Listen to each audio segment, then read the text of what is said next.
Bonsoir à tous. Alors ce soir, j'avais envie de vous parler de quelque chose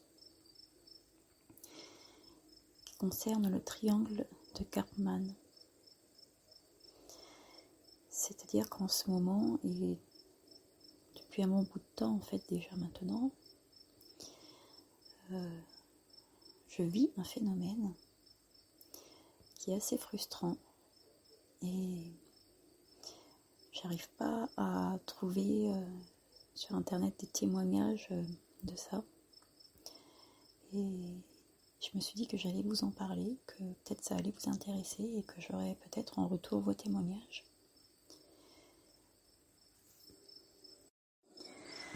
Le fait est que j'ai effectué il y a quelque temps un gros travail sur moi afin de me sortir de ce triangle de Karpman, de sortir de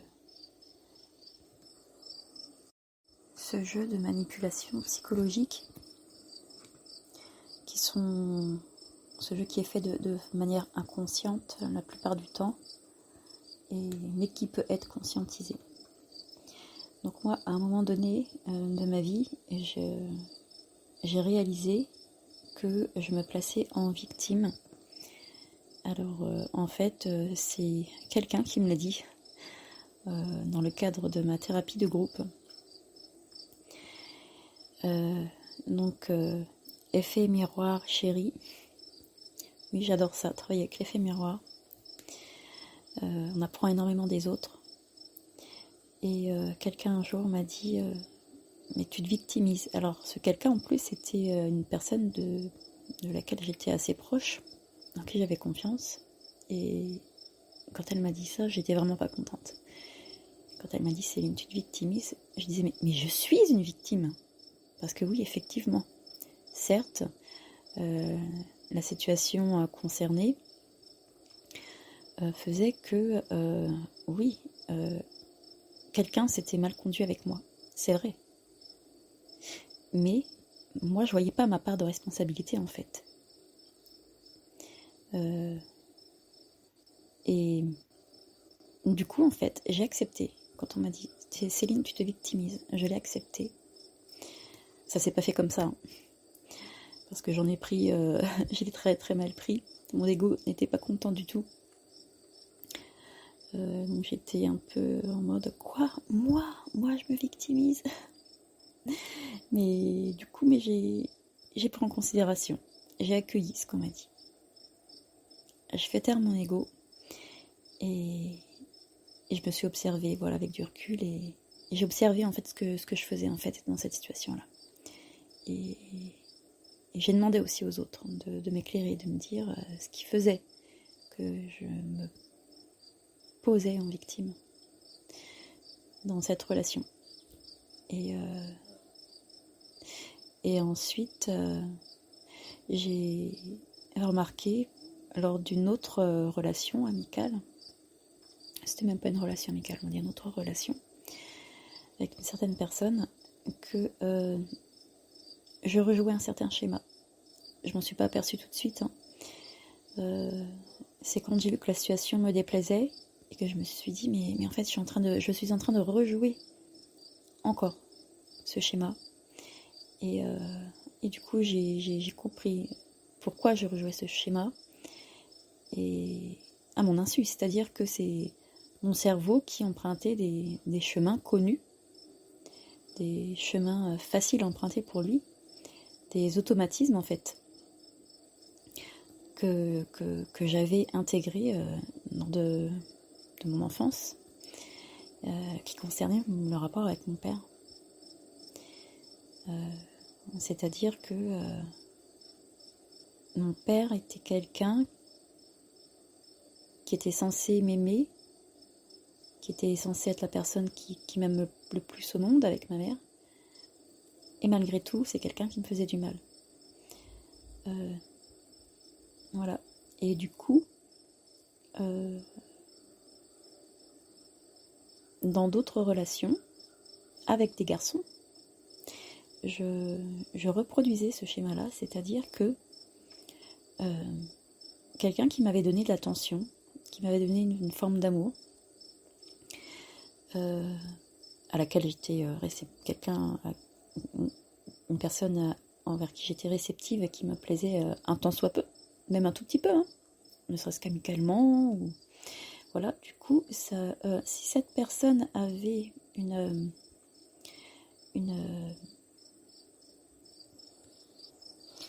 avait un dysfonctionnement qui faisait que elle allait à un moment donné me montrer une forme de non-respect envers moi. Cela allait me révolter, certes, mais j'allais pas couper les ponts tout de suite. J'allais pas me dire, bon bah je laisse tomber, cette personne, voilà, ça je n'accepte pas. Ma limite a été franchie, donc je tourne les talons, je m'en vais. Non, je voulais absolument que la personne me respecte. Et je lui disais, mais pourquoi tu fais ça? Tu ne me respectes pas. Et ça me rendait dingue. Et en fait, c'est parce que j'avais pris l'habitude, inconsciemment bien sûr, qu'une personne puisse en même temps montrer une forme d'intérêt et en même temps ne pas me respecter. Et plutôt que de sortir de la relation, je persistais à expliquer à la personne et à me révolter, et à être malheureuse, voilà. Maintenant, j'ai pris conscience de ça et je ne peux absolument plus revivre ce genre de relation. Et comme j'ai beaucoup travaillé là-dessus, sur le fait de me sortir de mon rôle de victime, je ne peux plus non plus être dans un rôle ni de sauveuse, que j'ai également joué, hein, mais j'ai eu beaucoup plus de facilité à m'en sortir, enfin je crois. En tout cas, j'en ai moins souffert. C'était plus moi le rôle de victime qui était assez marqué. Et mon rôle de bourreau aussi. Ça, c'est un rôle que j'aime pas du tout. Du coup, j'ai pu le jouer, mais très peu de fois. Et en fait, ce qui se passe depuis quelque temps, c'est que du coup, dans mes relations, même amicales, avec des filles,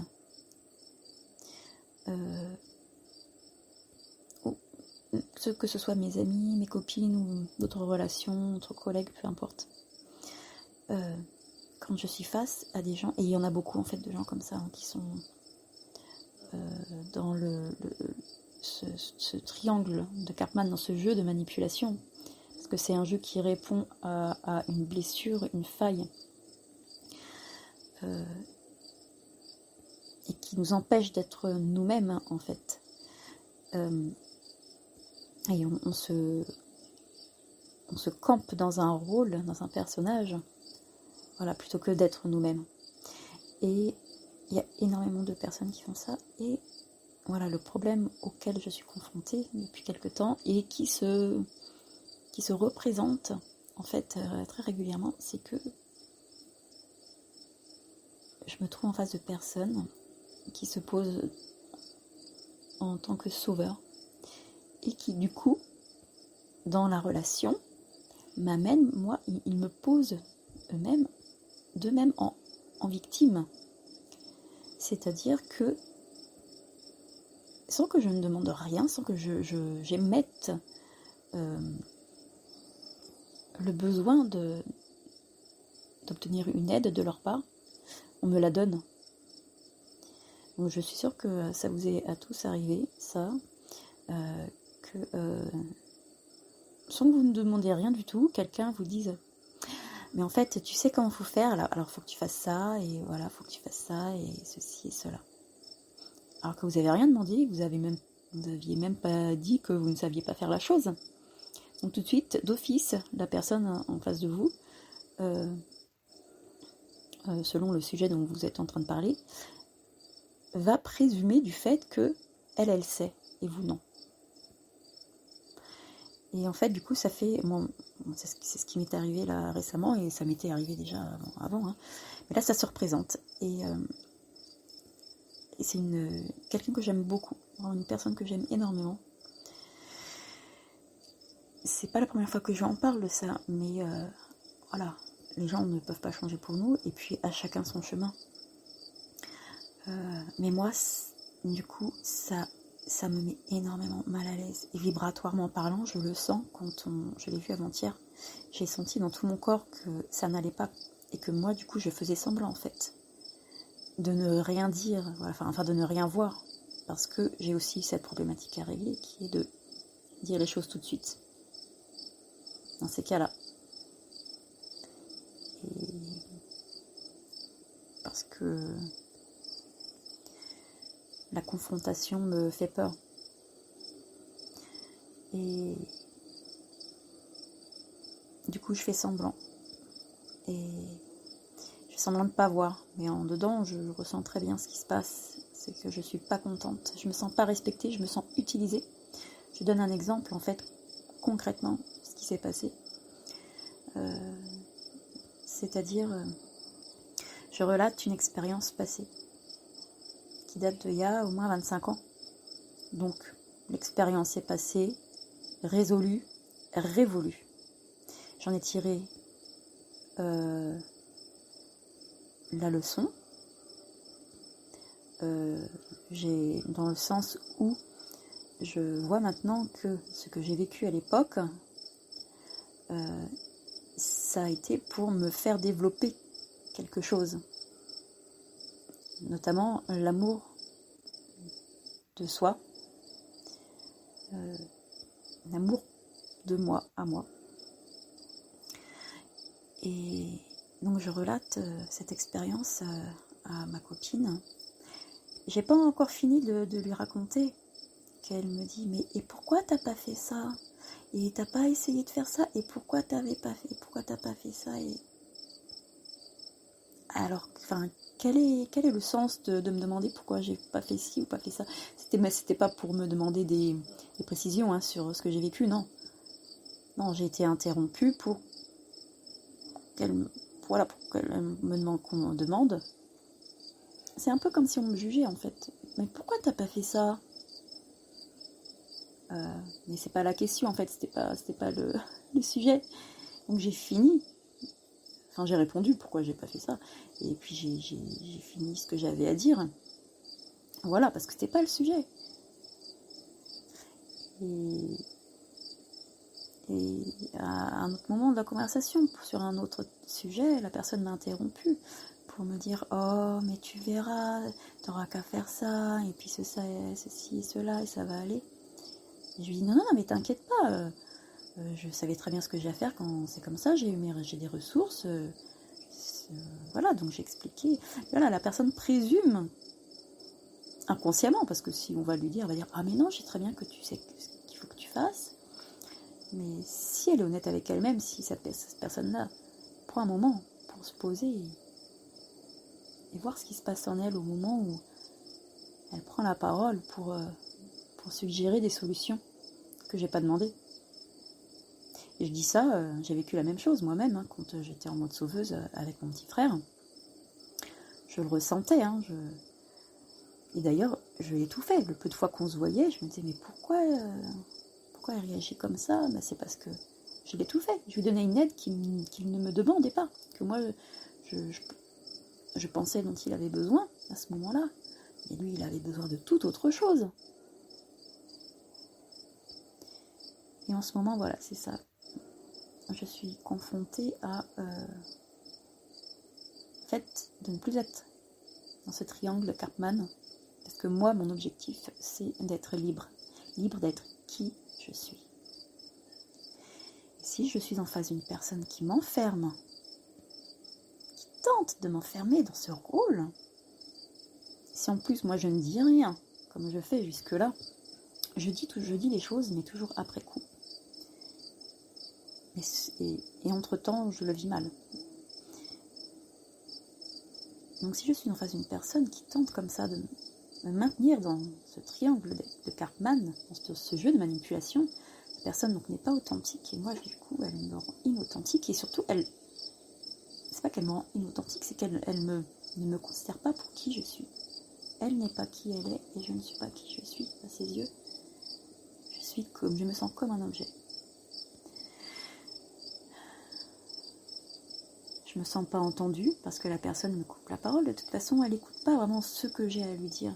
Elle entend autre chose. Elle entend ce qui l'arrange, ce qui lui convient d'entendre et elle, hop, elle pioche. Elle s'accroche à ce qui lui a plu et elle s'en sert.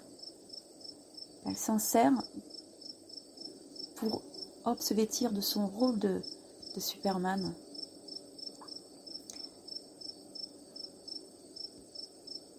Sauf qu'en face de Superman, il n'y a plus personne à sauver. Moi, je me sauve toute seule. J'ai appris à me sauver toute seule. En revanche, quand j'ai besoin d'aide, je sais le reconnaître et je le demande.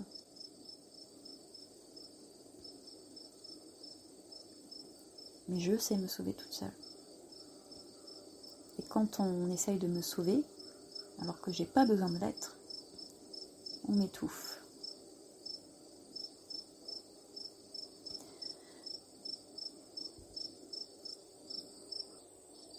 Cette amie en question dont je vous parle, je la juge pas. Je connais quelques petits morceaux de sa vie. Je sais pourquoi elle est comme ça. C'est pas la question de la juger, de la condamner. C'est pas la question. La question, c'est moi quoi faire en fait. C'est est-ce que je vais encore essayer de lui en parler? Parce que j'en ai déjà parlé, comme je vous ai déjà dit. Je peux pas la forcer, on peut pas forcer les gens à changer pour nous. Parce que là, c'est la situation, c'est moi qu'elle dérange. C'est pas elle. Je pourrais considérer qu'elle la dérange, mais qu'elle en est pas consciente. Mais bon, ça revient au même. Alors quoi faire? Est-ce que je dois tirer un trait sur cette amitié?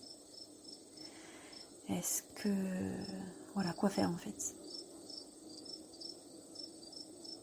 Je sais qu'au fur et à mesure, je vais rencontrer des personnes qui vibreront la même chose que moi. Mais j'ai déjà fait tellement de ménage dans mes relations. J'en avais déjà pas beaucoup, mais surtout les relations... Si, c'est vrai, avec mes amis, également avec des connaissances que j'ai pu faire pendant ma thérapie, en fait, pendant mon parcours qui a duré 2 ans.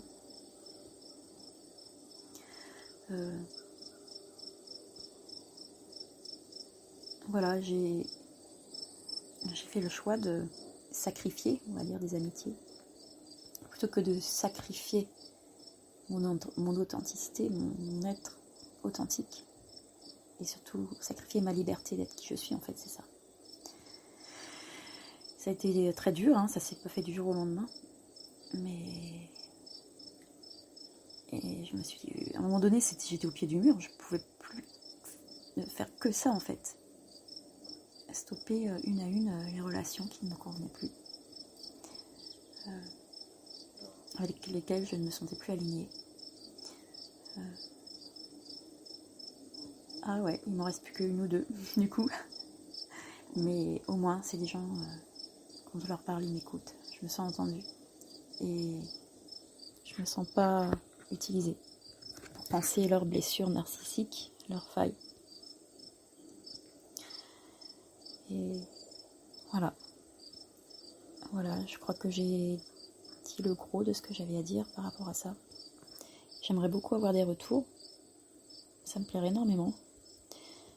Et j'espère que mon témoignage vous aura aidé aussi vous aura aidé vous aussi à vous sentir compris, tout simplement. Voilà. Je vous souhaite une très bonne fin de soirée. Et je vous dis à bientôt.